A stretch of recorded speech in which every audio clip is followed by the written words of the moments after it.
My name is Charles Botchway. I'm the CEO of Madison Street Capital.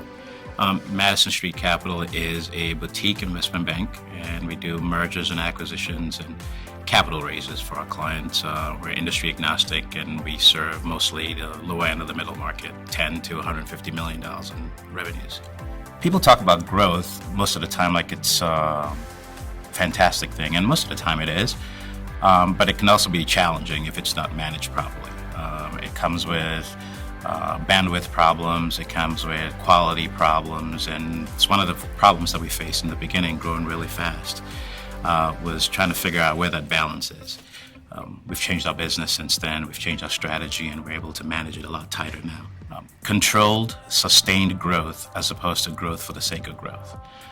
You have to be able to manage all the nuances and dynamics that come with growing a business. And like I said, staffing up, being able to manage the quality of the service or product they're putting out, et cetera, et cetera, et cetera. Otherwise, it becomes harmful instead of good. I hire people who are smarter than me. I surround myself with people who are a lot smarter than me, knowing that I'm no dummy myself. I encourage dissent.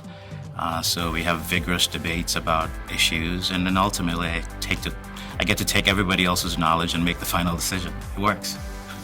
We're brutally honest with our clients. We're in a service business, and I find that service providers tend to feed their potential clients' egos and make them feel good. We're just brutally honest. We tell them the good, the bad, the ugly.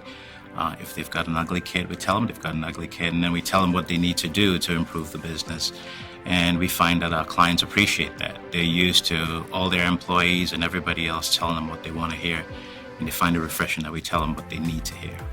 When we go through all the traditional steps of recruiters and in-house recruiting, but one of the things that we found, especially over the last year, one of our key executives that we've hired have come through personal relationships. Somebody I met at a cocktail party and got to talking to who, liked the passion that, myself and one of my other colleagues exuded about the business that we had. Got really interested because of how we felt about our business, and wanted to come work for us. And it turns out he had the skills and experience and background necessary to provide good quality service for our clients in the firm. But that's one way. We hired a very senior level executive at a cocktail party. Yes, culture is something that we look for, before expertise. If we can't get along with somebody that we bring in, no matter how good they are, if they're the best in it, it's not going to work for us as a firm, it's not going to work for our clients, and it's not going to work for that individual. So, we make a concerted effort to find somebody who's going to fit within the culture of our firm and how we interact with each other before we bring anybody on, yes. One of the things that we talk about all the time is making sure that every client we interact with is better off for having met us than if they never had, whether they hire us or not.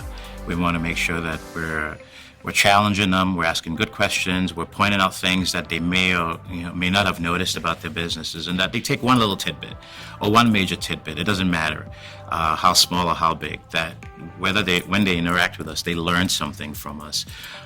Because if they don't hire us at that particular moment, they'll remember that they learned something from us, and when the time is right, they'll pick up the phone and call us.